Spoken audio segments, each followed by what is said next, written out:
into the state where people who are coming next are going to have to sit next door. So there are still seats in the front, she said.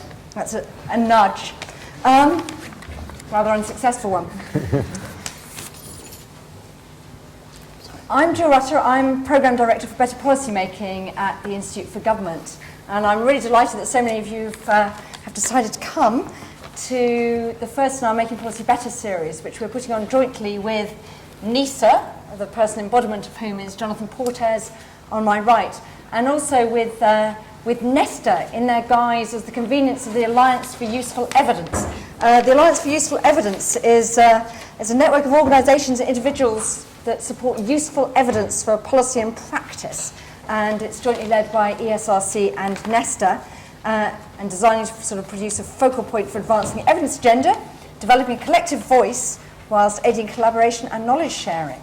So membership is free, and if you'd like to know more about the Alliance for Useful Evidence, Ruth Puttick, who is going to stand up and wave, yes, Ruth there, will be available during the networking afterwards to talk to you about that. So it's a really worthwhile cause, so highly recommend finding out more about that. So it's of course very appropriate that useful evidence is the framing of our discussion today.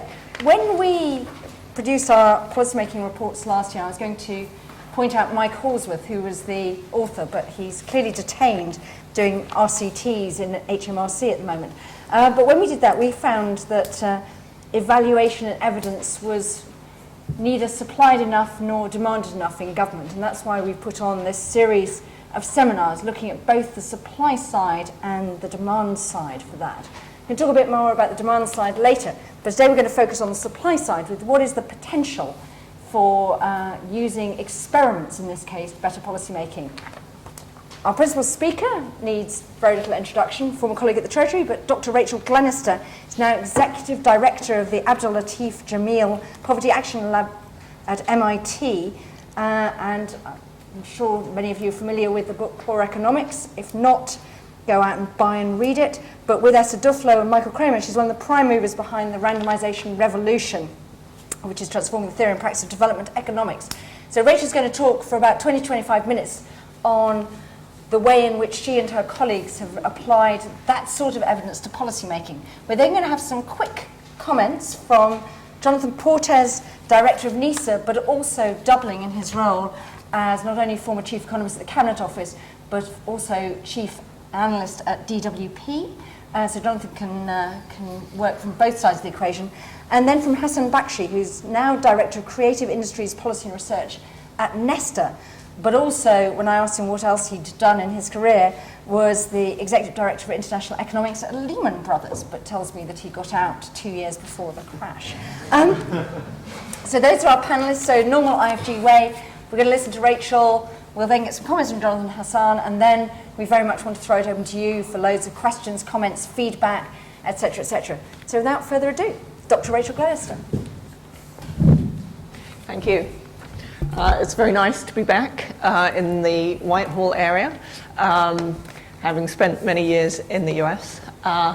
So what I want to do is talk about what we've learned from randomized trials, if I can get this to work. There's been an explosion in the use of randomized impact evaluations, particularly in development economics over the last 15 years. And obviously, one of the things that we just within the JPAL network of researchers, we've got about 65 researchers around the world. And just within that group, we've got about 158 completed and 158 ongoing randomized evaluations. Now, obviously, the main thing that we learn is the specific lessons from all those evaluations about health, education, corruption, empowerment around the world. But today I want to spend more time talking about some of the more general lessons that we've learned in that process, and many of which I hope will translate to a domestic UK audience. The first one I want to talk about is that rigor matters. There's what you think you know, and then when you go and look at something carefully and rigorously, sometimes we find that our gut reactions, that our conventional wisdoms are wrong. And sometimes things that we think are working aren't working, and things we don't think are working are working. So that's the first point. The other one is that we can look at a range of questions. I think the kinds of questions that randomized evaluations have looked at in the last 15 years is very much broader than they had in the previous years. It's not like we didn't have randomized evaluations before, but particularly in development, they've really pushed the frontier in terms of the kinds of questions that we can look at. Like corruption impact. I'm doing work on adolescent empowerment in Bangladesh and improving trust in a post-conflict environment in Sierra Leone. For that work, measurement is about as important as the randomized trial. It is, I like to say that the revolution in measurement has been almost as important, if not as important, as the revolution towards using more rigorous evidence. Because you can't look at, if you are going to use randomized trials to look at women's empowerment and corruption, you need objective measures of those things, and that can be very difficult. Now, to get very objective measures of those. If this were a development audience, I would probably spend at least half the time talking about how to measure. I won't spend as long on that this time, but feel free to ask me questions. The next point is that it is a very flexible tool that we can use an element of randomization in many different ways to introduce an element of randomness that is consistent with ethical constraints, logistical constraints. And really the trick of doing a good randomized trial is about figuring out how to introduce an element of randomization in a way that is not disruptive, that allows the project to go ahead with as minimum disruption as possible, and really gets at the heart of the question you're looking at. So choosing the right element of randomization is key. Then combining theory and RCTs. I think we've made a lot of progress. Even in the last five years, we've seen a lot more stress on combining good theory and good empirics. And I think that's something that's particularly strong in development, but is true elsewhere as well. A lot of the people who've been pushing forward randomized trials in development have also been the theorists in development. And I think that's led to some very particularly well-designed evaluations. There are a lot of technical lessons that we've learned that I won't be going into today, but if anyone's actually going to do a randomized evaluation, there's a lot of things that we've learned from having to do these on very tight budgets about how to squeeze the maximum amount of statistical power out of a small budget. And we've learned how to deal with externalities. And finally, I want to talk about how to promote experimentation. So those are the topics I'm going to just look at from, not all of the lessons. Rigor matters, flexibility, combining theory and RCTs, and ways to promote experimentation. So on the issue on rigor matters, it's really quite scary when you start looking at things, how little rigorous evidence there is behind a lot of conventional wisdoms. That is really how I came to this as a policymaker. I was always looking for the evidence to support what should we do, and being very disappointed that the academic community hadn't provided, an answer for me. So I think that's, that was my rationale for getting into this work, to try and see the academic communities and the policy communities working better together and getting academics to answer the questions that policymakers needed.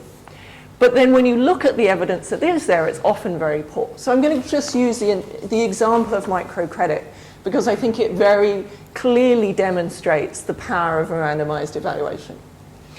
So there were millions of dollars, pounds, rupees going into microfinance with very strong claims about the benefits. And until very recently, the only evidence, or rather the strongest evidence that we had about the impact of microcredit was to compare the women in a village who decided to take up microcredit and the women in that same village who had the opportunity to take up credit but didn't take it up.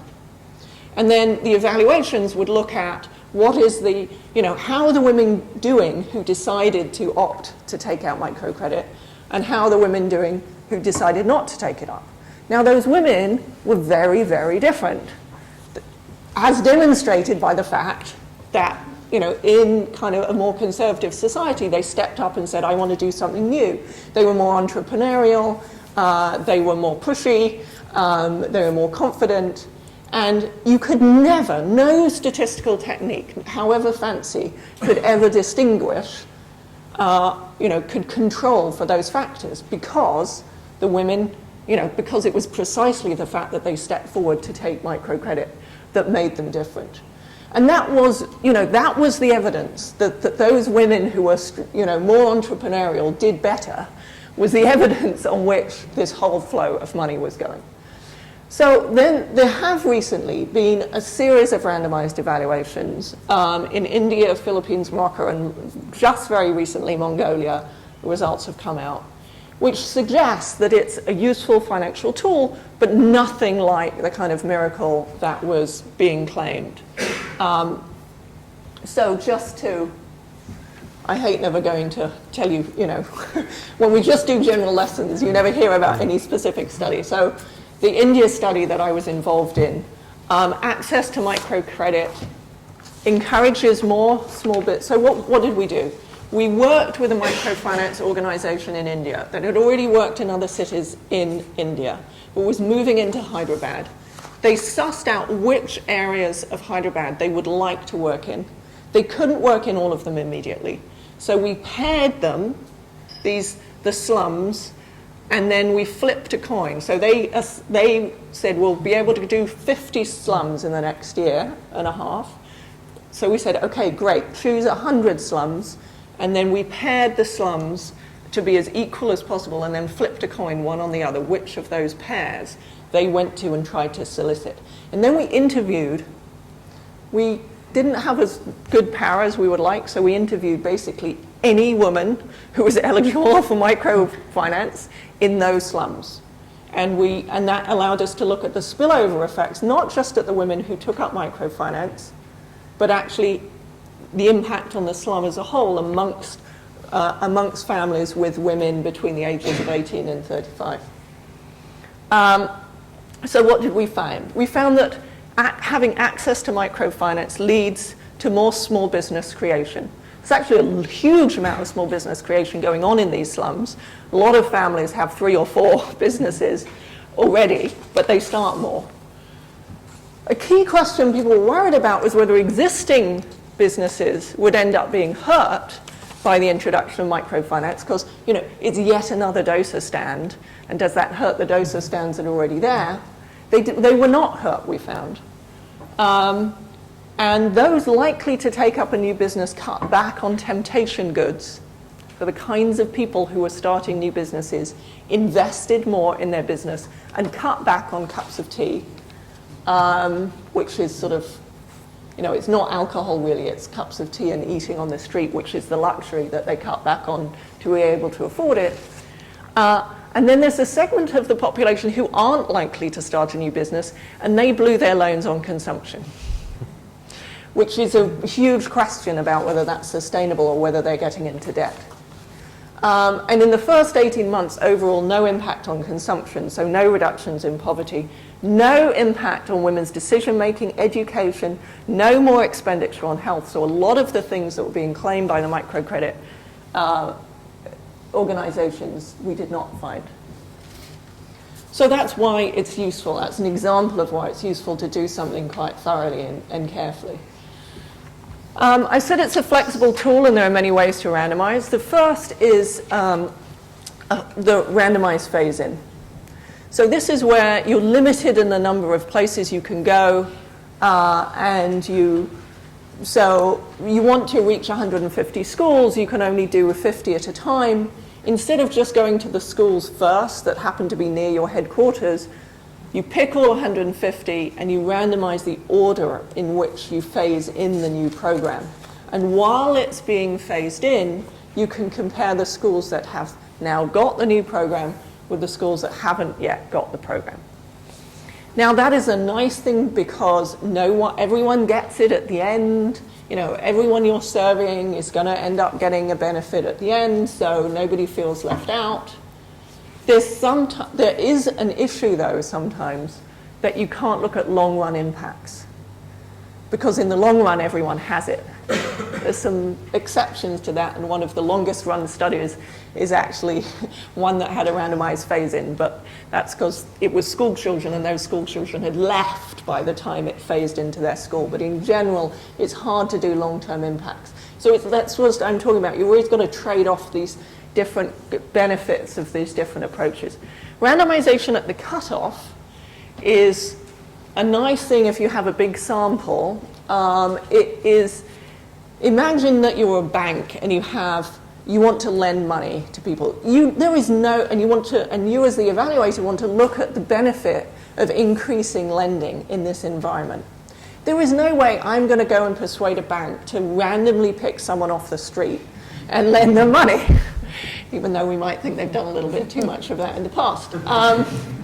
So what you want, there may be some people that they've already been lending to that they're not going to shut off from lending. Fine, they're the qualified people, let them in, give them the money. Then there are some people who are clearly like really bad bets. Fine, don't include them. But there's usually a category of people who are kind of close to the borderline, and we don't really know whether they should be in or not. And then you can, within that category, you can randomize whether they get the loan or not. Now, so that deals with a lot of sort of the arguments against randomization. It tells you it answers a very specific question, which is, what is the impact in the example I gave, what is the impact of providing loans to people at the margin? Because they've only randomized around the margin. But that's sometimes the relevant question. What would be the benefit of expanding a program a little bit? It doesn't tell you anything about the impact on the people who are very well qualified. We don't know anything about those because we didn't randomize amongst those. Randomized intensity is where you take some communities and some get more of the program and some get less of the program. And one of the disadvantages of randomized evaluations is it's hard to look at general equilibrium effects. Sort of, you educate more people. If you educate a few people, they get higher wages. You educate more people, and you don't get as high wages because there's so many more people now competing for those good jobs. So this can help a little bit. So there was a project done in France recently with training, with helping young people find jobs. And the question was, when you do that, do you just end up pushing them to the front of the queue? And it helps them, but it doesn't really help society in general. So what they did is they randomized in different areas of France. Some places, lots of people got the program, and other places, only a few people got the program. And then they could compare the communities where, half the young people had got the program, and then the people who don't get it should be severely hurt if it's just this jumping the queue. The control group would be worse off in communities where there was a high intensity than in communities where there was a low intensity. They didn't find much of that. So this is a design that helps us get around this general equilibrium problem, where you have local kind of economy. And then the encouragement design is where you have, this allows you to look at a project that has already been rolled out everywhere. So food stamps in the US, people are eligible for them. How on earth can you do a randomized impact evaluation? Well, not everyone who's eligible is actually taking them up. So you encourage some people to take up the program, and you don't encourage other people to. So you deliberately go out and you randomly pick the people to encourage them to do it. You need really big samples, is the problem with that design. Using theory and randomized evaluations. So this is an example from development, and It comes from a question which we observe that better seeds and fertilizers and irrigation have dramatically improved agricultural productivity in Asia and Latin America, but not in Africa. And so there's a question of why aren't Africans taking up these technologies? So there was a series of small-scale experiments looking at the question just as it applied to fertilizer use in Western Kenya. And there's a big policy debate about whether to massively subsidize fertilizer like India does and Malawi has done and Jeff Sachs argues we ought to do. So if we think from a kind of very standard economics perspective, if there's a technology out there and people aren't using it, it's probably because it's not very good. So maybe Africans aren't using it because the technologies were developed for India and Latin America and they're not very effective in Africa. So the first thing they did is do a trial to look at the profitability of using fertilizer. And they found 70% return to using inorganic fertilizer. So this is available in small quantities at the local store. You know, availability isn't the issue. Again, standard economics would say it can't be because of lack of money because it's divisible. You can buy, 10 cents worth of fertilizer. And farmers in Kenya do have 10 cents. So what's going on? Is it a failure of information? With the return is 70%, maybe people don't know the return is 70%. So they kind of systematically went through the arguments and tested different approaches. So the poor information, they ran these test plots on different farms, and so that farmers could observe the benefits on their own farm. They saw these 70% returns, and take-up would go up, and then it would tail off. And for any of you who've done behavioral economics, you know that's a behavioral, like something behavioral is probably going on there. So farmers say they want to use fertilizer, but they don't have the money. But fertilizer can be bought in very small packets, we said that. And these guys have assets they could sell to buy something, and those assets aren't returning 70%. So is it present bias? Well, other farmers have, so to test whether it's present bias, they offered farmers small-time, limited discounts at harvest time to purchase fertilizer. If you buy it now off me, when you have money, I'll deliver it to you for free. And take-up increased dramatically when they did that. Interestingly, it increased much more dramatically than massively subsidizing fertilizer when you need fertilizer, which is a time when you don't have money. So basically, people wanted to invest in fertilizer. They said they were going to invest in fertilizer. They tried to keep money aside, but they kind of frittered that money away. By the time it comes to when you need it, they don't have the money. Now, is it sophisticated present bias? Does everyone know what I mean by present bias? No. Okay, so, sorry, I should have gone back. Present bias is basically procrastination. It is, it's a bit more technical than that, but it's kind of putting things off and being very influenced by today rather than tomorrow. And it's very different from a discount rate, because a discount rate is the same throughout time, but this is just really caring about today. Now, sophisticated present bias, or for sophisticated procrastinators, know they procrastinate, know they're not being able to save their money till later, so they want to tie their hands. And when the farmers in Kenya were offered the chance to tie their hands, a lot of them took it, which is, a very clear indication of present bias and sophisticated, because tying your hands reduces your options, and in a classic economics model is never good for you. But if you know that you will frit away your money, you will actually pay someone, as you do in the slums of India, to take your money away from you. Rather than getting paid for savings, people will pay someone to have the money taken away. And in this case, they will reduce their options because they know they shouldn't be left with the money. They won't do the right decision. So commitment devices of this kind, where you commit yourself in advance to do something. And commitment works in present bias because you're committing yourself tomorrow. And you're very patient when you think about the future, you're just not patient today. So you say, okay, tomorrow I'm going to save. You never force someone to save now. You say, tomorrow I'm going to save. I'm going to commit myself that when harvest comes, I will set aside some money for next year's fertilizer. And commitment devices of this kind have been extremely successful to decrease smoking and increase savings in the Philippines. And in the US, people have used this. So this is an example of kind of the way that RCTs are going in development. It's not necessarily a big government program that is rolled out. It's taking a small kind of experimentation plot, trying out lots of different ideas, finding one that works, and then once you've understood the problem, designing a solution, and then they're going to test a scalable version of this idea. So promoting the use of RCTs in the UK or elsewhere.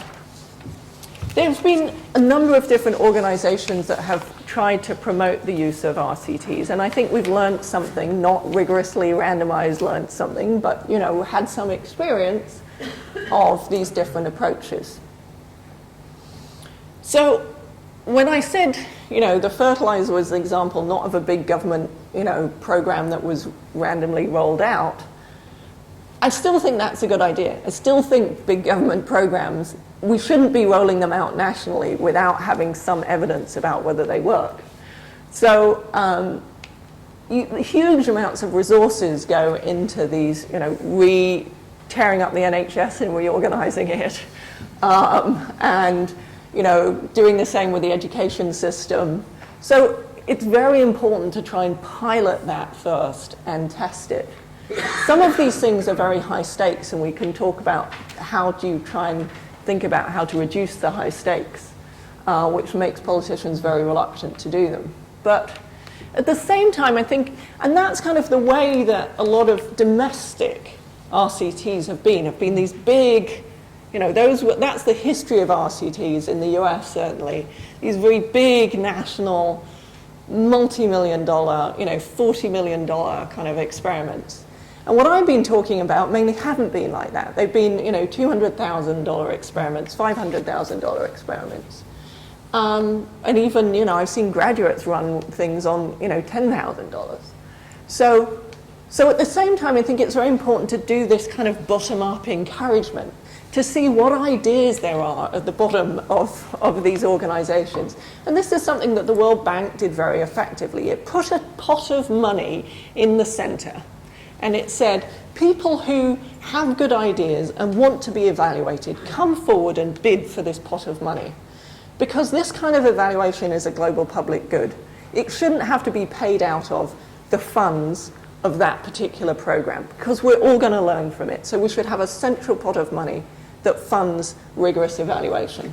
And putting that pot there actually sucked up all sorts of really interesting ideas, and people saying, yes, I want my program evaluated, yes, I do, which was kind of surprising because people were worrying that nobody would want to be evaluated.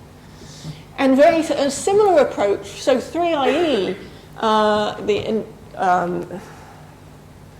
I'm going to get my eyes wrong, the International Initiative for Impact Evaluation, is a similar idea. A bunch of donors put together a pot of money that people can apply for.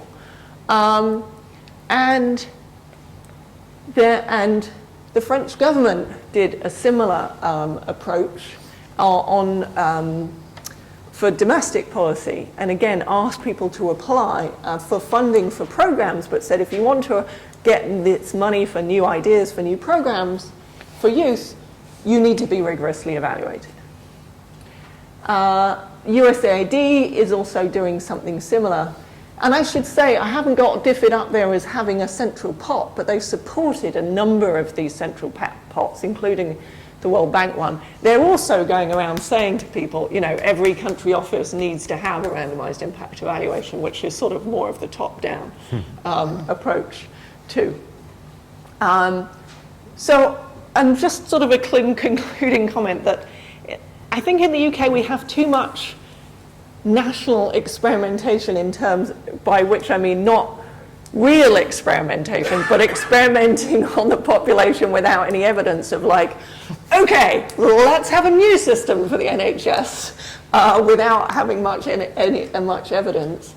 And, you know, that is, you know, sometimes people worry about RCTs experimenting on people, but I think that's the real experimentation in the bad idea of kind of rolling out policies without having first piloted them, and too little rigorous experimentation at the pilot phase. Thank you. Okay.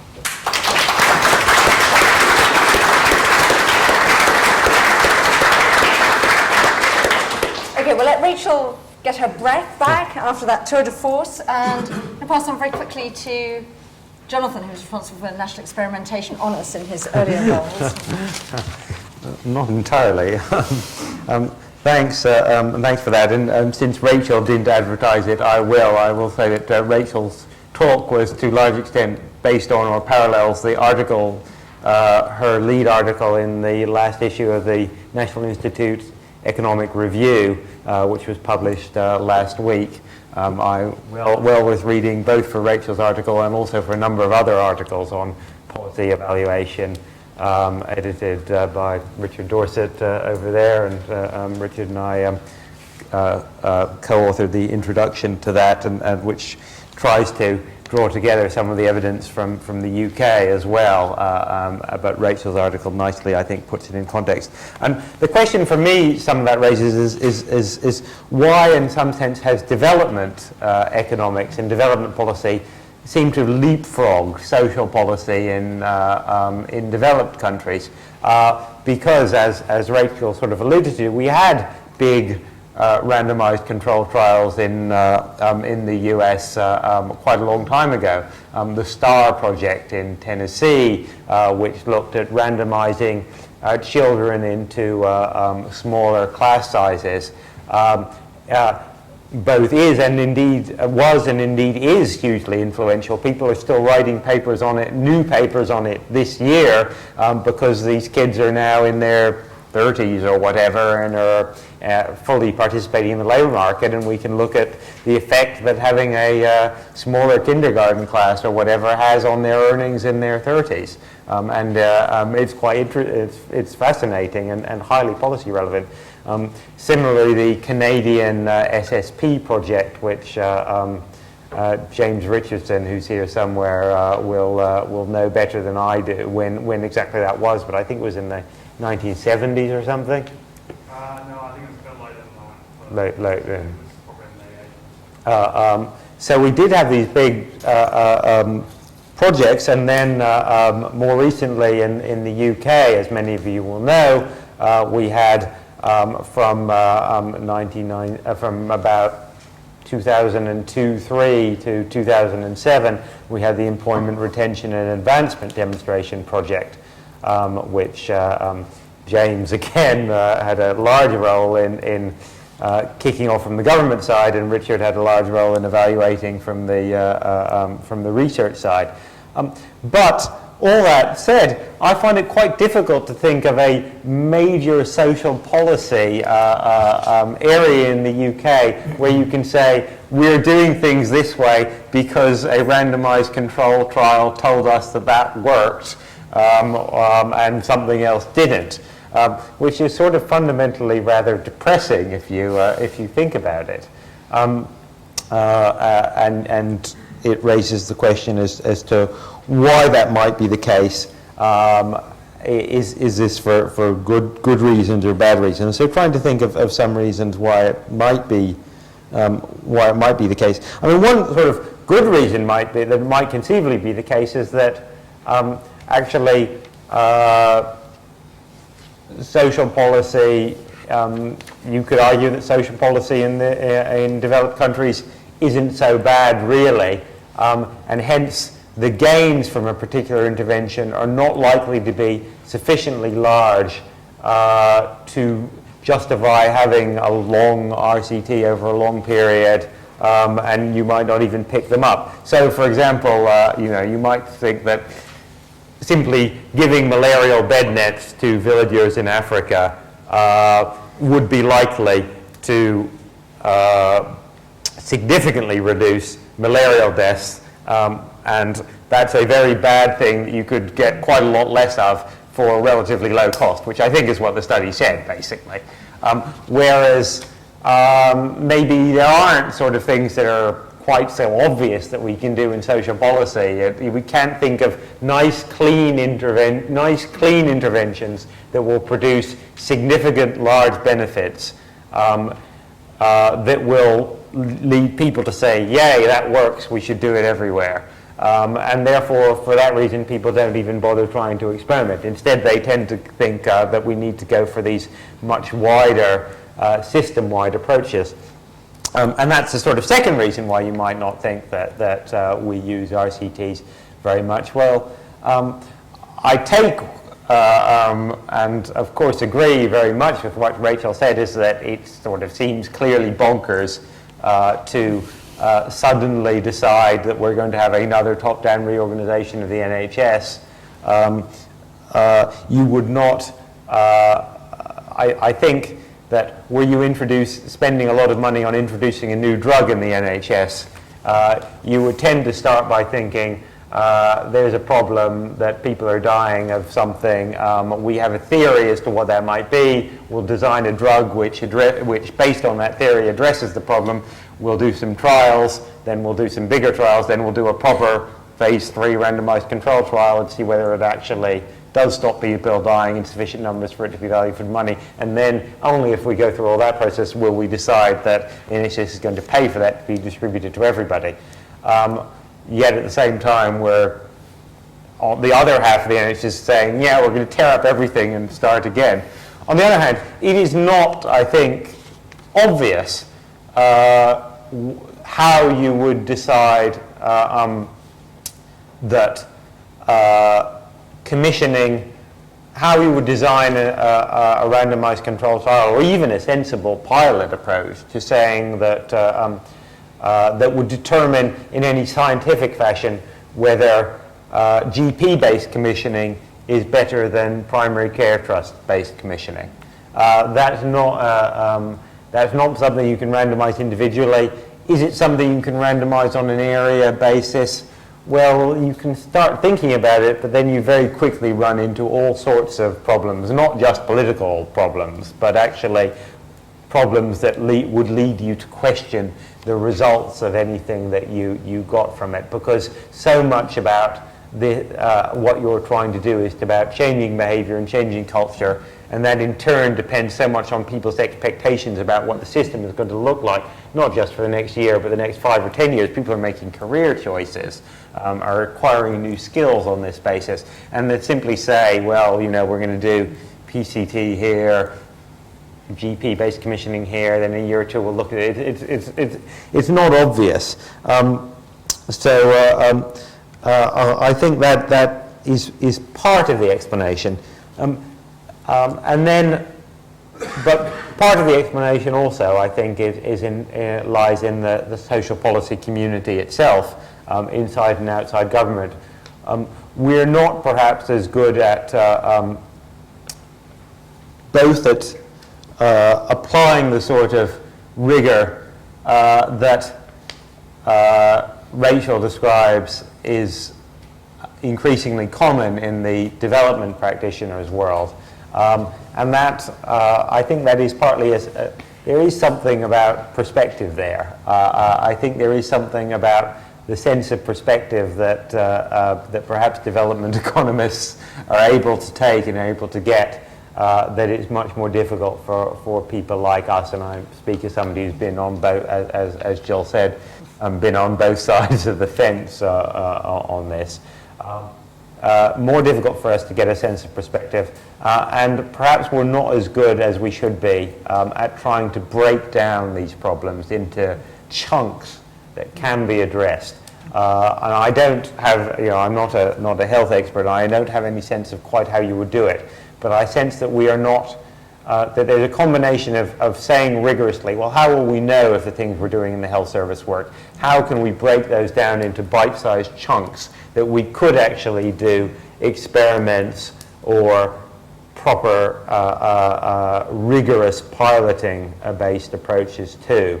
And I think that's something that we need to get much better at. At the moment, I think we tend to do a bit too much of what I've just sort of done on stage, which is sort of throw up our hands and say, well, Minister, we can't really pilot this or experiment with it sensibly, so we're just going to have to go on and do it, rather than saying, well, no, we can't have an RCT that covers the whole of what you're trying to do, but there are some bits of this that we could sensibly experiment with, and that is something that I think we probably need to be, we need to think about being somewhat better. Finally, on a somewhat more optimistic note, I would note that there are at least signs that the sort of model that Rachel has described, the sort of challenge fund with a presumption towards rigorous experimentation, is at least being tried here in the UK. I don't know if there's anyone here from the Education Endowment Fund. Yeah. Ah, yes, at the back. The EEF, for those of you who don't know, is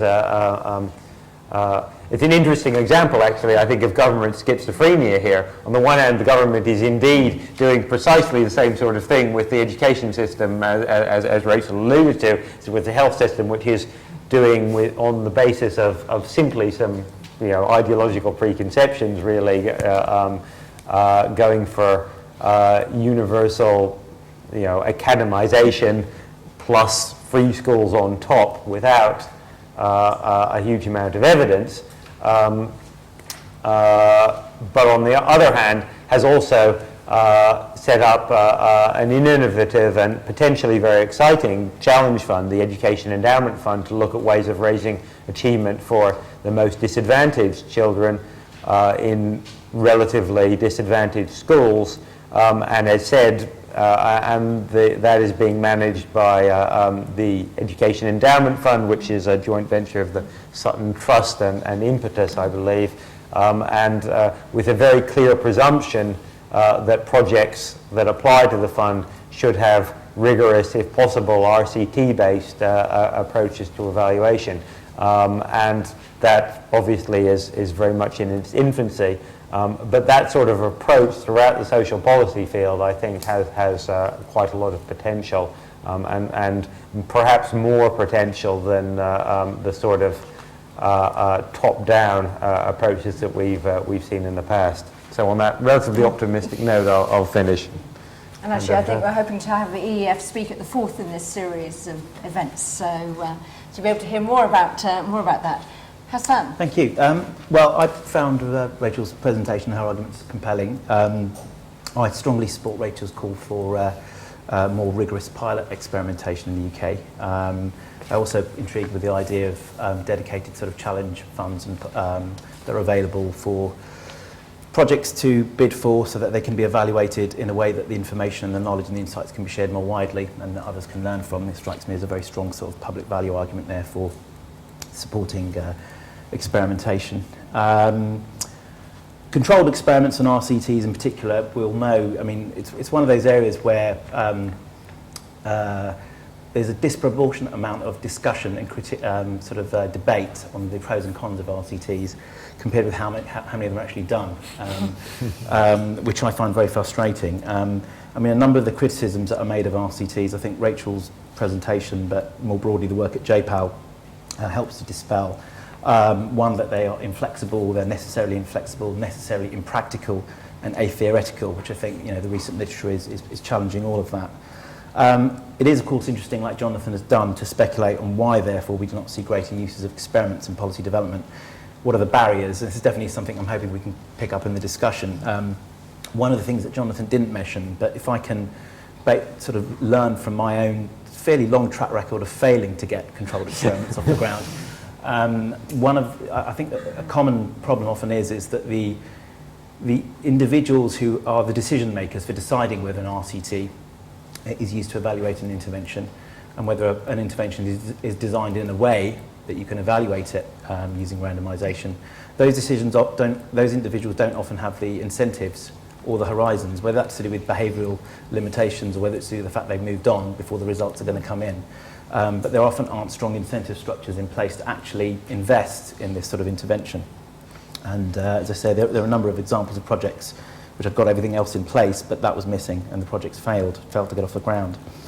So I just wanted to use the time I've got here, actually, rather than sort of talking more about these barriers, and get that into the discussion, but is to just to offer a handful of personal reflections on experiments and randomisation from the perspective of someone who works on business innovation policy, which is clearly a different area to social policy, and one where the use of randomisation, and certainly randomised controlled trials, is even more immature than in social policy. Now, anyone who works in business support will know that there's an acute self-selection bias that afflicts policies to support innovative businesses. And this is, just to be clear, this is the concern that businesses who apply for such schemes are in any case likely to be more innovative than the firms that policymakers really want to target. Absent rigorous methodologies, and when you're reading through these published evaluation reports for these sorts of schemes, one is always left wondering what the additional impact of these schemes has really been. I want to sort of very briefly touch on a programme that I've been involved in at Glennerster called Creative Credits. This is an innovation voucher scheme that was piloted in late 2009 in Manchester. The idea was that SMEs in Manchester were invited to apply for innovation vouchers, which we call Creative Credits. The SMEs that were awarded credits, the treatment group, could use these vouchers to buy in, turned out to be £4,000 worth of services from creative service businesses of their choice, designers, digital media businesses, advertising companies. The idea here was that those SMEs that received these vouchers may be nudged into being more innovative.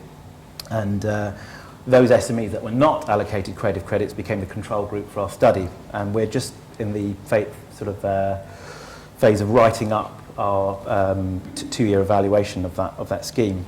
And the creative credits, as I say, were allocated on a randomised basis, meaning that any systematic differences in the innovation performance of the treatment and control groups could be attributed to the creative project.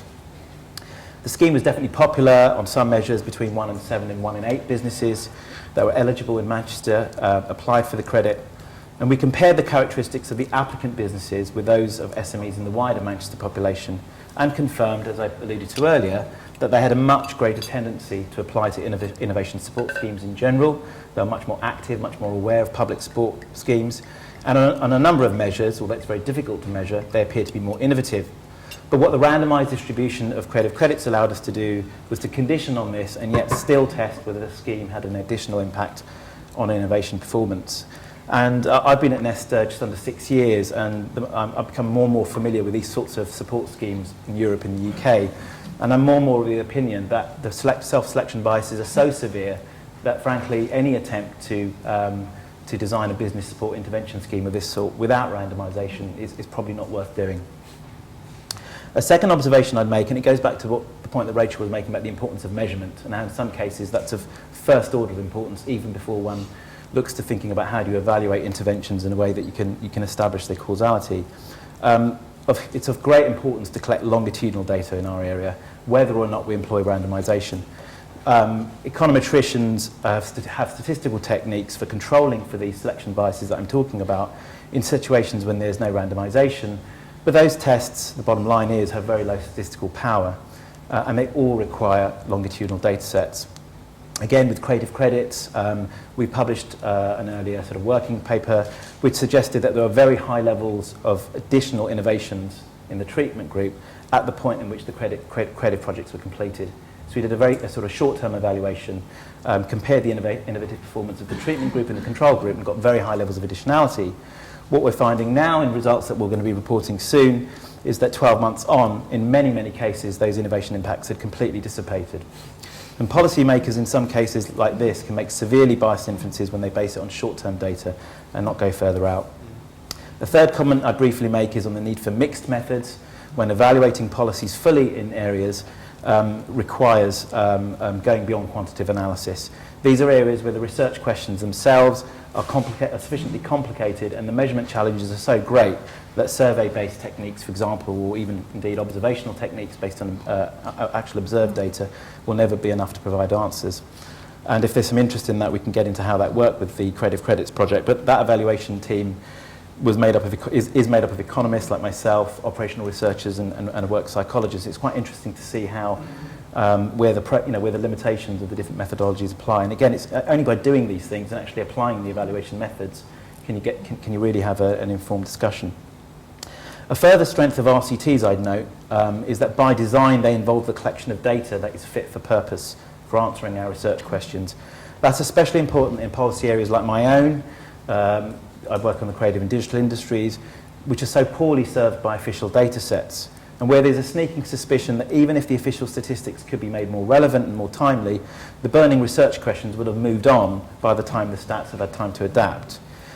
And the final point I'd make about RCTs is on the nature of evidence-based policymaking in the innovation policy area, where my work is situated. And this is that evidence-based policymaking, when often you're on these sort of panel discussions, you're reading papers, it's often presented in a fairly static way, which in my experience jars with the realities of innovation. The goal, as is often described, seems to be uncover the best intervention through research and evidence. And framed in this way, an RCT can be seen as the tool for identifying the intervention with the greatest additional impact. And when the optimal intervention is identified, we'll roll it out. But in some areas of policy, this picture of how evidence-based policing works might make sense. But as I said, in my area, in innovation policy, I'm uncomfortable because their policymakers are invariably dealing with exceptionally high levels of uncertainty, if not outright ignorance. Now, the policymakers' challenge, it strikes me, is better characterised as one of continuous learning in an environment of extreme uncertainty. And we need policy feedback loops, controlled experiment to show what feature of an intervention works better than another, which is then fed back quickly into policy design and then challenged again through further experimentation. Now, obviously, if anything, this makes the use of randomisation even more important. But there's also, I think, a need to explore what this means for the institutions of policy. And this is something, again, I'm hoping we'll have time to pick up on in the discussion. Hassan, thank you very much. Well, there's loads and loads of food for thought there. We're now going to throw it open to questions. When just waiting for the microphone to appear magically. I don't know whether there's anyone in the next door room. Is there anyone?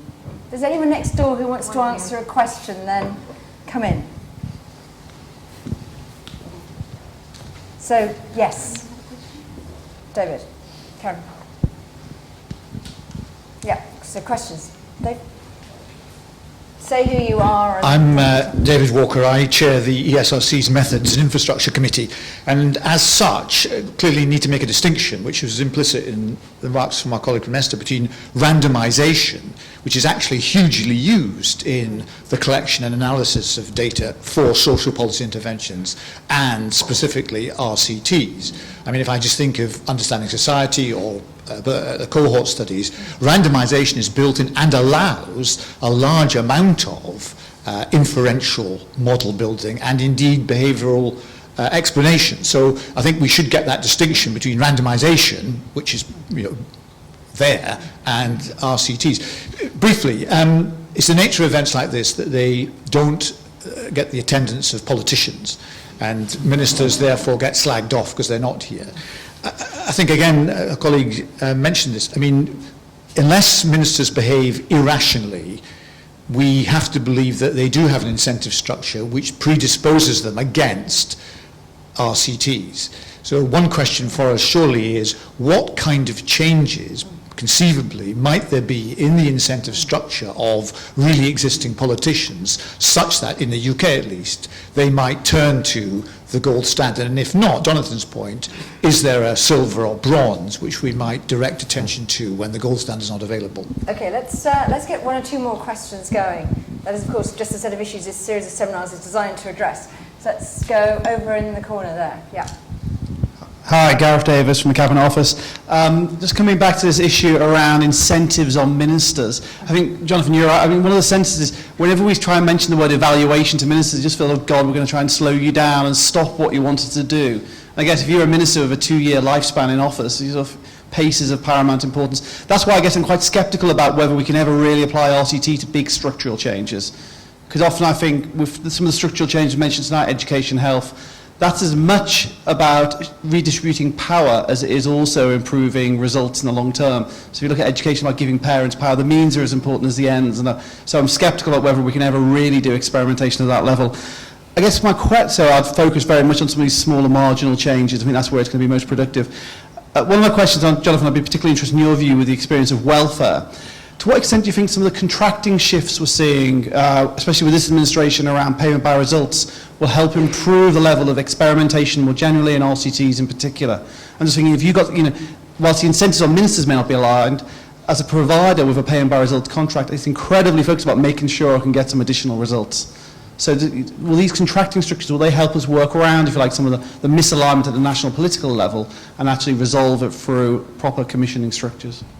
I think there's two pretty big starters for 10. Rachel, do you want to have a go at David? Leave Gareth's questions, Jonathan, if you want. You can hear me now, sitting down, I assume. So I was just thinking about the incentives of politicians. I mean, it's not that we haven't been working with politicians in developing countries, for example.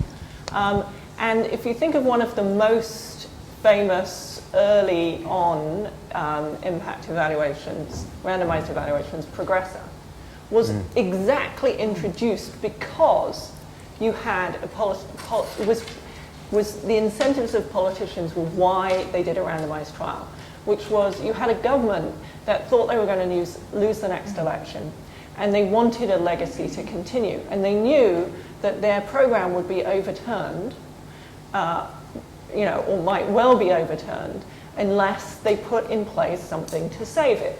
And what they put in place to save it was a randomized controlled trial, because they knew that when the results came out, if they were positive, it would be very hard for the next government to overturn it. So it's not. I understand that when I've been a civil servant too. I understand the problems of saying, oh well, you're all excited about this policy, Minister. Let's slow it down and do a pilot. I sort of feel that's a bit late to start the discussion. Is one point. I think there is, if you're saying, let's put in place a system to learn about how, some of the fundamental issues, that's less threatening than let's put your big flagship up for, a test. Although, as they say, in the case in Mexico, that's exactly what they did. They put their big flagship program up for a test because they wanted to they trusted that it would work, and they wanted to have that evidence be out there, and therefore their flagship would continue after them. So I think there are ways to think about how to sell it. I think these challenge funds are also, yes, maybe the results of the challenge funds won't be out. The minister may well have moved on by the time, but it can still be quite a positive thing. Say, look, we're caring about evidence. Look, we're getting lots of, we care about generating ideas coming up from the bottom. I think those are all pretty good sells. And then the other thing is, the civil service here is an incredible resource, and it is long-standing, and the people do have long careers in the civil service, and they care, and they have a lot more influence than in many countries. So I think they also have a responsibility for trying to put things in place over which will generate the lessons, so that the next time the minister asks them, okay, what's the evidence on this? They have something to say. Jonathan. I agree with that. I think there's two aspects to it. One is about institutions, and one is about culture. So on institutions, both Rachel and I were on a committee called the Independent Committee on Advisory Committee on Development Impact, which has now been replaced by something called the Independent Commission on Aid Impact. Commission on Aid Impact, which is under this government has been given an even stronger role in independently evaluating whether DFID's money is well spent. And there's a great line in an Andrew Mitchell speech where he says, It's outrageous that, British taxpayers' money is being spent without people having any idea whether it actually has any impact on whether it helps poor people in developing countries. Did you ever ask him why he applies that logic to the 7 billion of the aid budget and not the 693 billion of the rest? Well, but I think the point is not to ask him, but to ask all the other secretaries of state why Andrew Mitchell can apply this to the money we spend on poor people in developing countries, but we can't apply it to all the money we spend on sick people or kids or criminals or people who are victims of crime in this country. So I think there is something about driving, about setting up institutional change, because institutional changes incentives. There's also something about culture, which is about civil servants using their, as Rachel said, relatively strong position in this country to start, to be proactive and sort of, when ministers come into office and say, yes, this free schools idea, it's a great idea. Have you thought about rolling it out in this way, or trying slightly different approaches in different areas in such a way that we can learn how it might be made to work best, as opposed to saying, well, we're just going to test whether free schools work or not, and if they don't work, of course, we'll throw them in the bin, which is not likely to be well received by ministers for perfectly understandable reasons. It's about helping ministers to deliver what they want. On Gareth's point, which I think is a very interesting one about payment by results, I think potentially yes, and indeed in the work programme which we are part of the consortium evaluating, there is an element of randomisation in terms of the way that clients are assigned to providers, and we are hoping to use that randomisation element to say something about what works and what doesn't, and what the sort of how that incentive structure translates into results. I don't think it will give us all the answers, but I think there is certainly potential for getting some, if we can get access to the management information there, and this applies to that program as well as to other programs. There's potential to getting quite a lot more detailed information than was previously the case. So Hassan, you're working in a relatively sort of non-ideological area in a sense where government's actually got no clue really what to do, which is maybe that's an unfair characterisation of innovation problems. But do you find a greater appetite to do this there, or? No. And I think partly why, this discussion about ministerial incentives, so I think those arguments apply equally in the area I work in.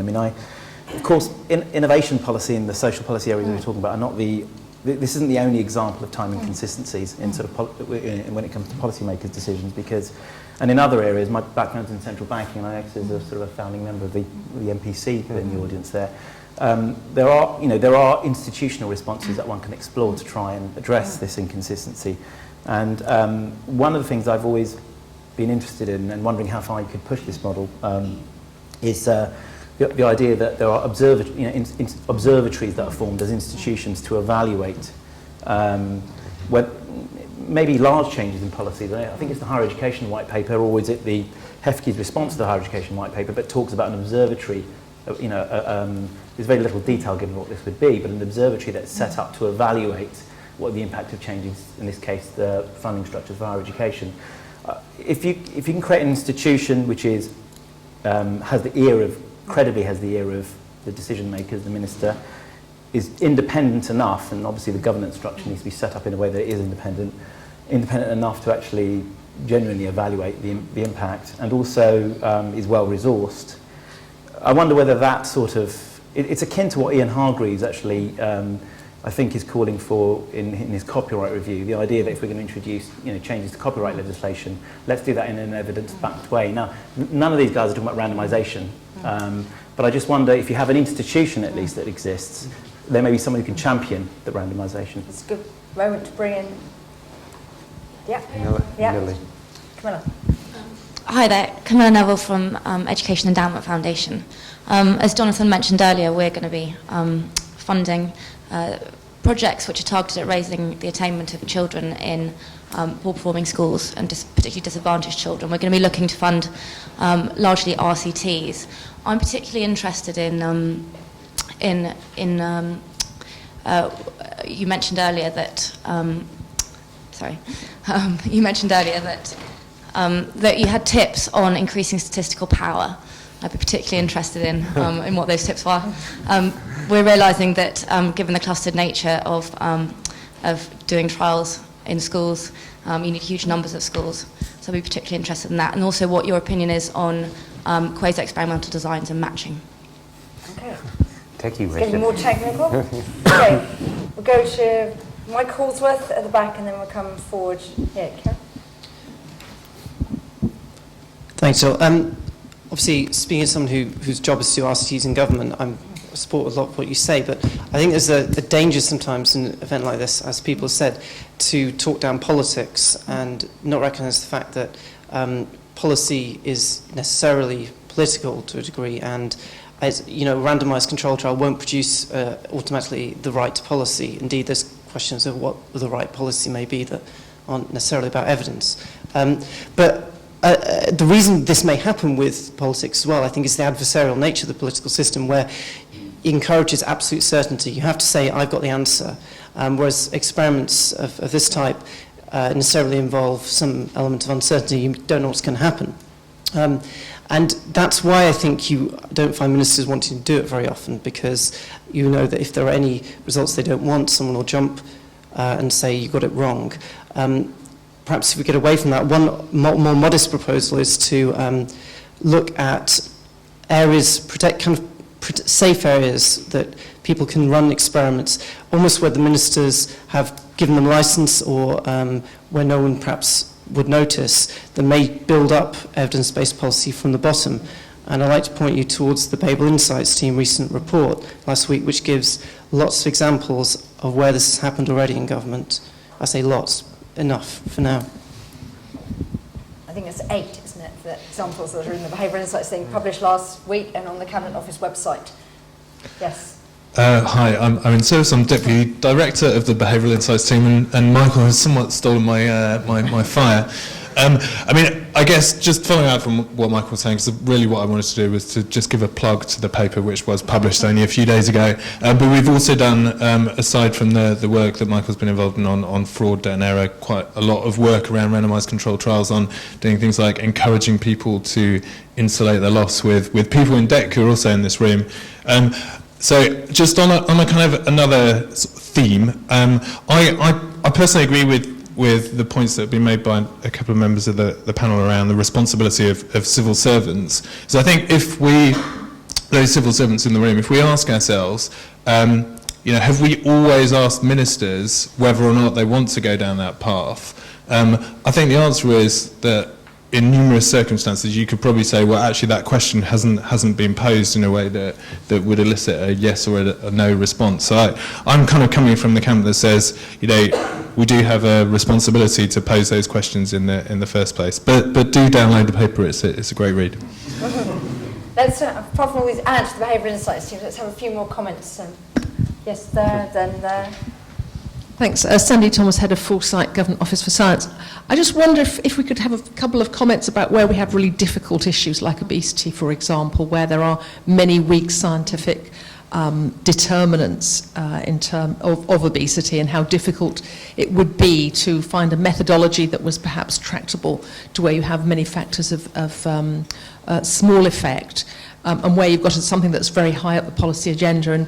And something we did about 3 years ago, where we fed into the cross-government departmental strategy on obesity, was very much centred on this idea of having a data observatory. And I think that's actually quite an attractive idea, especially when you don't necessarily know what works very well at all and the determinants are weak.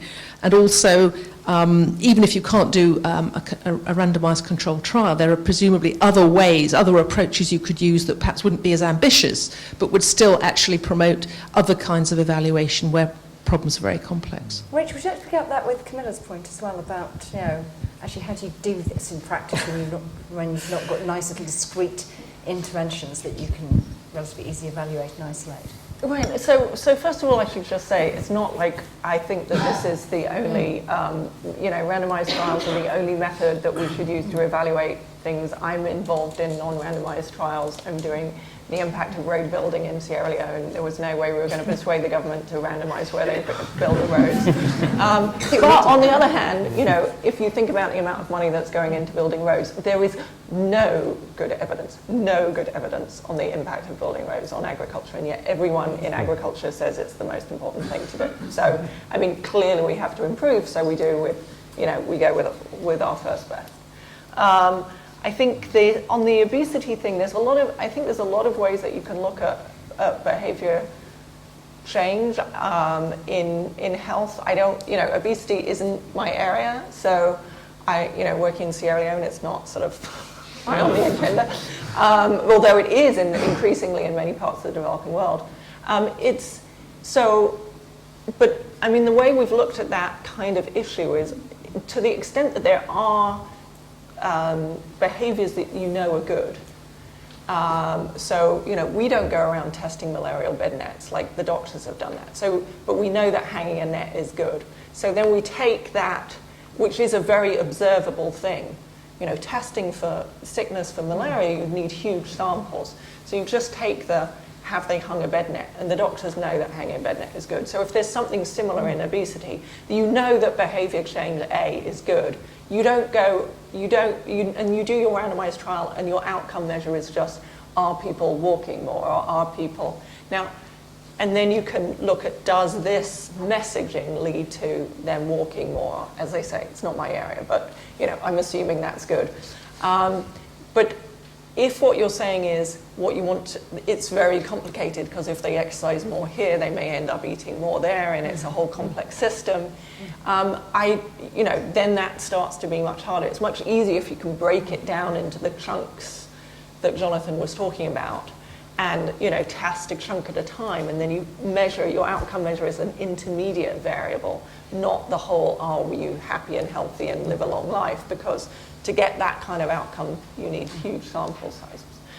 And this is something I should say, you know, there's no way I can kind of give very practical advice, except to say that it often takes us 6 months or a year working with someone to figure out, you know, how are we going to, exactly what their question is. You know, many discussions saying, what is your question? What do you know already?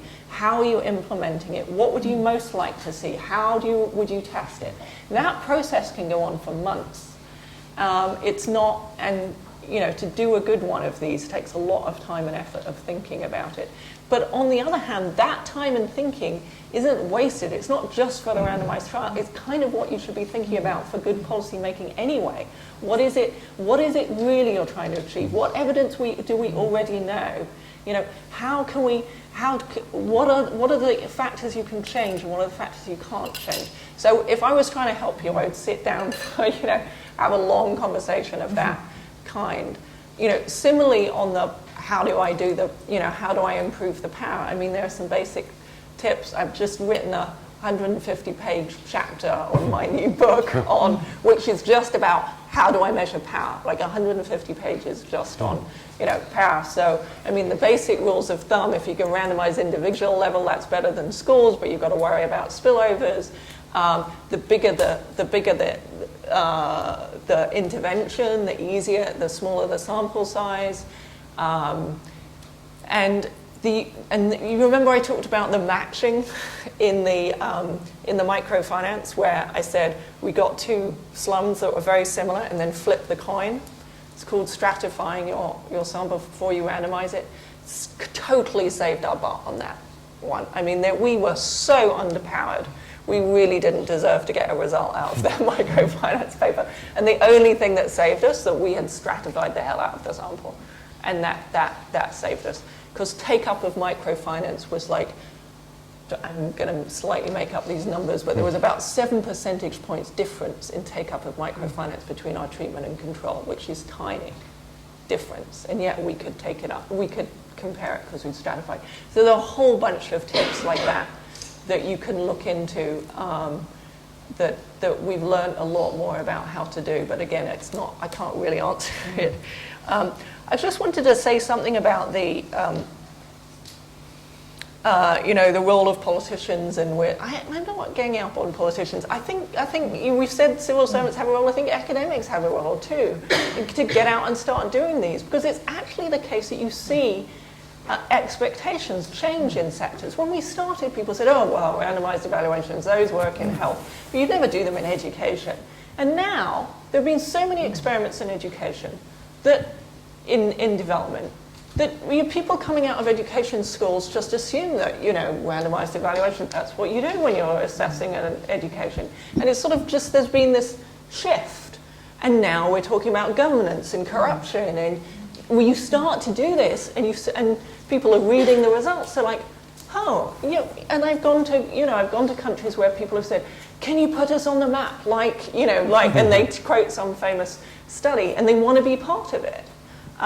So it's not, I actually have been amazed at how many people have put their projects up, or have set, have said, come in, work with us, crawl all over us. And it's not going to be everyone, but if Indian states are saying, come and talk to us, and help us think about what we should be, what we should be experimenting, what should we be trying new, and you phrase it as that. You don't phrase it as, oh, you want to do X, let's come and check whether that works. We go and say, what are the things that you don't know? What keeps you up at night and saying that you don't know the answer to? We can help you find the answers to making that better. So it's sort of a lot about the picture. Okay, let's take a few more questions. I'm bringing these. So who wanted to do there? Who later? Thank you. Sean Lusk from the Valuation Office, not sadly the Evaluation Office, though perhaps we should have one of those too. And I suppose we've been talking all evening about this interesting distinction between how international development aid has been evaluated and sort of the general lack of evaluation of domestic policy. And my question is there something, accepting that international development aid is not always terribly well evaluated in terms of its actual impacts, but nevertheless the commitment to believe that we will understand the results, does that in itself have a sort of self-reinforcing and virtuous cycle? Because it is interesting how strong the commitment has been to continue aid spending internationally, even through the recession, not just in the UK, and has that commitment to understanding the results helped the policy, the commitment to pushing that policy, which would perhaps go to some of the political questions we've been talking about as well? Okay, then, Candice. Thank you. Adrian Brown, formerly of IFG, now Boston Consulting Group. We've talked a lot about, I suppose naturally, we talk about when you roll new things out and you start new things up, how can you assess on the way out? But in these difficult times, as we shut stuff down and roll back stuff, are there examples, because that's just a symmetric problem, I suppose, but are there examples where you can roll things down in a way that's actually sensible and you can evaluate using the similar kind of logic that will mean that you can learn as you sort of retreat? Okay, let's go.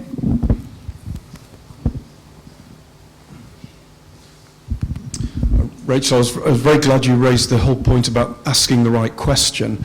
And I wonder whether sometimes there's a danger with RCTs that people are sort of dazzled by what seems like the difficulty and the delay that it takes to do them. And actually, surely the business here is a bit more messy. Ask the right question, and then there's all sorts of source of evidence. There's international comparisons, there's the existing stock of RCTs, there's what happened in the past when similar things were tried. There's different things going on in different countries within the UK and so on. Surely we should just recognise the importance to our politicians of fast-acting evidence, stuff that you can sort of rustle up right from the outset, and apply to even huge things like the health system reforms, and then have an approach to RCTs that runs alongside this, that sort of strengthens the evidence base over time. Otherwise, I just don't think it'll work with the politics.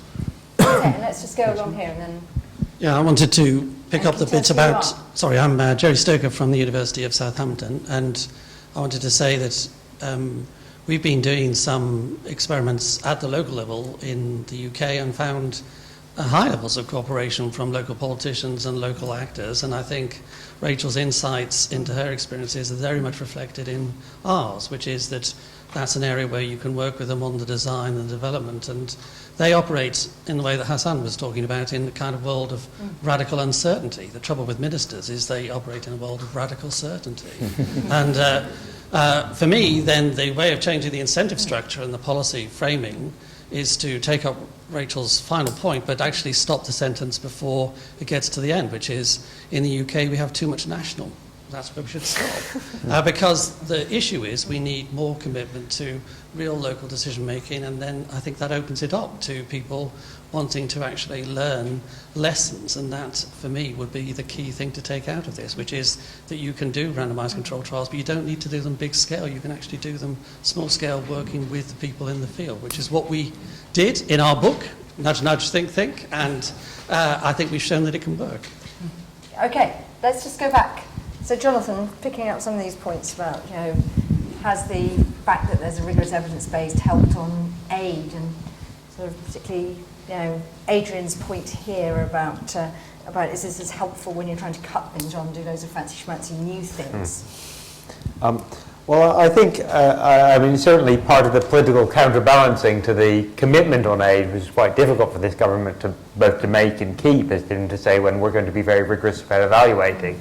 And so I think there is a positive feedback loop there. The difficult thing is then translating that into the domestic sphere and trying to make ministers feel that if they commit to evaluate their stuff rigorously, it's more likely their budgets will increase than if they don't, because they'll be able to demonstrate both to the Treasury, but probably more importantly actually to the general public and the political classes, that they deserve more money. And unfortunately, that's not really the way that, as a number of people have said explicitly and implicitly, the way that our political dynamic works most of the time. How do we shift more towards that? I don't know, but that's part of your media and politician series, I think, very much. What about the scope for doing some of the things that Rachel was mentioning on food stamps, yes. Sort of working out what are your ineffective and wasteful programs? But yes, well, that's coming on to that. I think there definitely is scope to that, certainly, and Hassan can say more about this in the business support area. I think there's a lot of scope for saying actually a lot of the stuff we spend money on isn't delivering much at all, and proper evaluation would probably show that and show where one could roll some stuff back. So I think I don't see any reason at all not for not doing that. Possibly in the education world as well. I mean, we have. There's been some evidence, for example, on some of the things we spent money over the last 2 years not delivering particularly impressive outcomes, and so there's probably scope for using that evidence and extending it to redirecting it.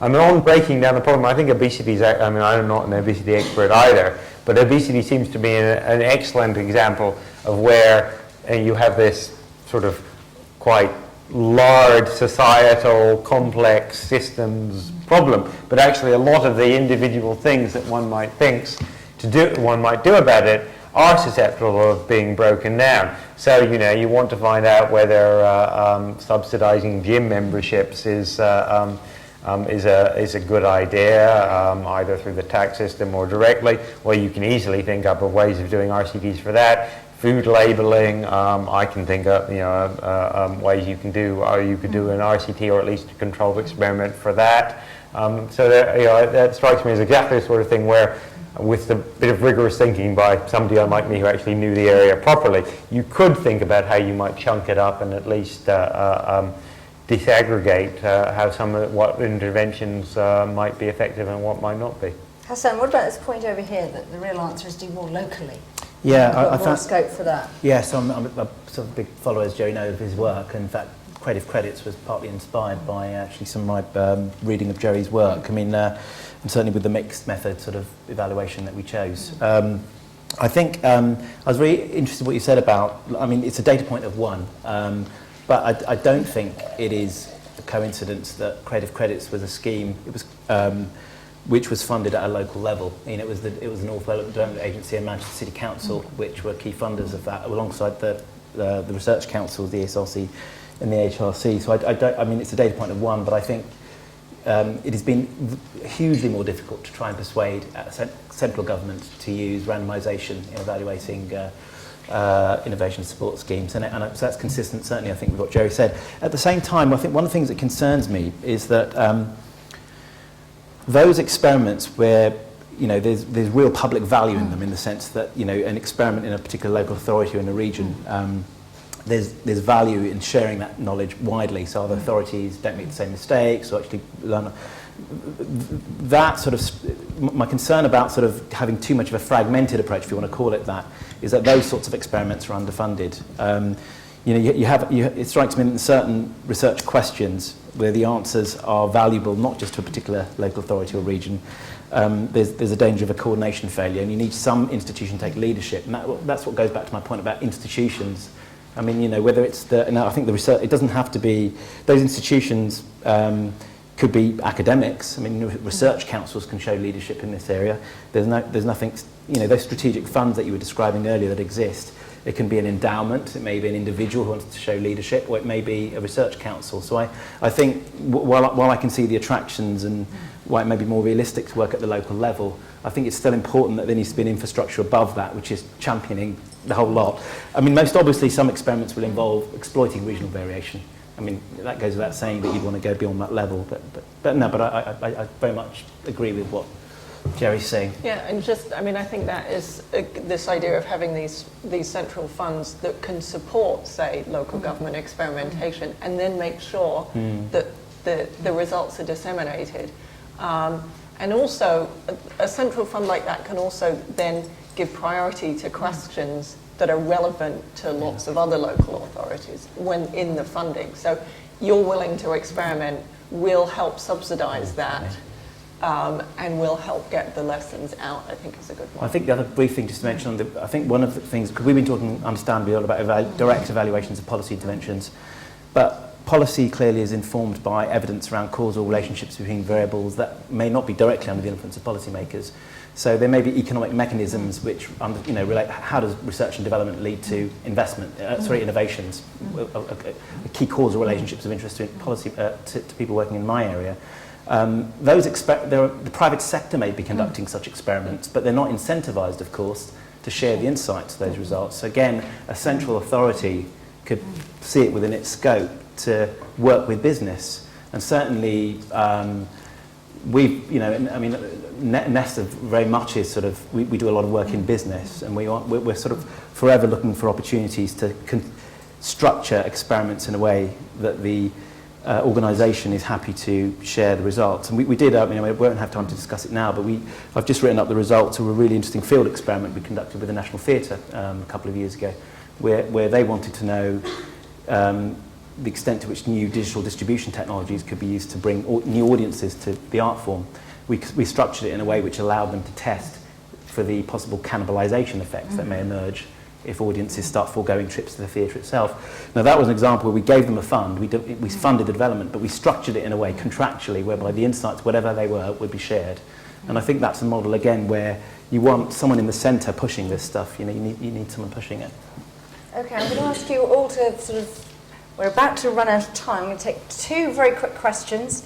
We've still got Clive's view of the different types of evidence and how you structure all that for ministers, so you might want to think about that in your final concluding remarks. So quickly go there, and then I'm going to give the last word to Owen, since he helped pull the seminar series together. So. Simon Judge, Department for Culture, Media and Sport. You've talked quite a bit about the sort of political drivers and permission for doing these things. I wonder, you haven't said very much about ethics. It was on your slides earlier on, whether you see a different ethical environment in business policy, social policy, and overseas development. Okay, quickly, Owen. I want to push back against the idea that we are a whole bunch of inquisitive policymakers constrained by stupid politicians. I think a lot of the problem we've got is that the policy-making community, especially the British civil service, is far too self-confident about what they know and what they don't know. And we've had that very much in the development business, where it's been actually a long, slow process persuading people that we know a hell of a lot less than we think and that we ought to actually get people to take this up. And they have in the end responded to incentives. We've seen money flowing into things like the Global Fund that are backed by quite good rigorous impact evaluation, because we know that those interventions work, and flowing out of things that are possibly quite good but not actually properly evaluated, like support for health systems. So people will respond to incentives, but we shouldn't only be thinking about how we incentivize the politicians. We also need to be thinking about what are the incentives across government. And the question is, given that things like cost-benefit analysis in government came out of work that ODA, as it then was, and the Department of Transport did on why we should have cost-benefit analysis, and it was institutionalized by the Treasury in the Green Book on Economic Appraisal, what could we be doing now to institutionalize this, not in the form of trying to persuade the politicians is important, but actually building it into our institutions and systems to make it a requirement as part of government in the way, say, NICE has in health? Okay, so let's go down the line. Rachel, I'm going to give you the last word, actually, since you're our superstar this evening. Got to end as a peak end experience this time. Well, just on that last point, I find myself also thinking about what the institutional responses would be if one was trying to, broadly, I suppose, about raising the quality, the rigour of evidence base that's used to inform policy, but particularly with randomisation. I mean, we have the Green Book, we have the Magenta Book. My feeling with that, I do feel there is something which is more geared towards the use of evaluation methods which are timely, which are more robust to dynamic environments where the measurement issues are more challenging. It strikes me there's something in that space, whether it's an observatory, a manual. I think that's yet to be worked out, but I very much agree with that. Okay, Jonathan, any final comment, particularly maybe Simon's, what about the ethics of, on ethics, I mean, I think we've largely got over that on sort of education and welfare. I don't think that we have too many problems there. People say, you've tried this labour market program with some people and other people get nothing, or the old program or whatever, that tends to work for everyone. I think there are areas, however, where and this goes to Owen's point, even civil servants, let alone ministers, don't think about it. Criminal justice is an obvious one. There's no sense that we would have proper experimentation in criminal justice. No sense in, say, immigration, even though actually I could quite easily design random RCTs that I think would pass a reasonable ethical test, but there's no sense of that. So, I mean, I think there are areas where this, as Owen says, the civil service culture doesn't even think about asking these questions, let alone answering them, and that is a failing on our part. Rachel, our part. Just on the ethics, I think it really, if you look at, there are very few places where you can't devise something that isn't ethical, because there's so much flexibility, and it is about saying, for example, my randomised around the cutoff, help the people who desperately need help. And then you're always making a decision at the margin on some people, and you really don't have enough evidence on those. So that's just an example, but it's really about tailoring it and understanding the environment. You say, for example, immigration. One of the big US immigration policies is a lottery. It has always been, and that wasn't designed for evaluation purposes, although we have actually tried to look at the impact of immigration by using that lottery, but it's very hard to find the people who didn't win. So you get a huge bias. Brits who aren't allowed to enter, but anyway. So it's amazing, and I think that is one of the lessons, that if you spend enough time, there's usually something that is appropriate. And of course, all the stuff done by academics has to go through human subjects review. On I just want to say this thing. Somehow I seem to have given the impression that, all development policy is evidence-based. If only that were true. And that everybody is doing randomized evaluations. There are a lot out there, and there are places in the world that are doing a lot, but there are also entire countries, in developing countries, that haven't done it, and whole sections of policy that we don't know very much about. So I just needed to get that on the record. In terms of using the mix of evidence, I think this is really important in terms of, because randomized trials are only going to be one piece of the evidence base. But what we need is we need to be more educated about the quality of evidence. So somebody asked about quasi-experiments. Some quasi-experiments are fantastic, and some of them are terrible. And the real problem with them is you have to be really quite sophisticated to know which ones are good and which ones are bad. Whereas it's slightly easier with a randomized trial. It's not completely obvious, but it's more about the outcome measures because they're relatively simple to interpret. But we can't sit there, when we have burning questions, we can't sit there and wait for 30 years to, get the next randomized trial. We've got to use the evidence that we have, but we have to be sophisticated and educated about how we use that evidence, and not use anecdotes and think that an anecdote is the same as a well-done quasi-experiment, as the same as an RCT. You've got to know what the quality of the evidence is in front of you. Think constantly about selection bias when you're looking at the evidence. What's the selection bias behind this? And I think that education is extremely important, and I think it's important that we educate the media to understand what is good evidence and what is bad evidence. I think it's important that we educate politicians about it. And I think, but the more that that is something that we have found as we've worked with big NGOs, small NGOs, governments, is that this conversation actually helps them think about the other kinds of evidence they have and understand what is good evidence and what is not. And so, it's all part of this approach of making the policy more evidence-based. Use all the evidence you have, but understand the weaknesses of all of it. That's a brilliant point in which to end.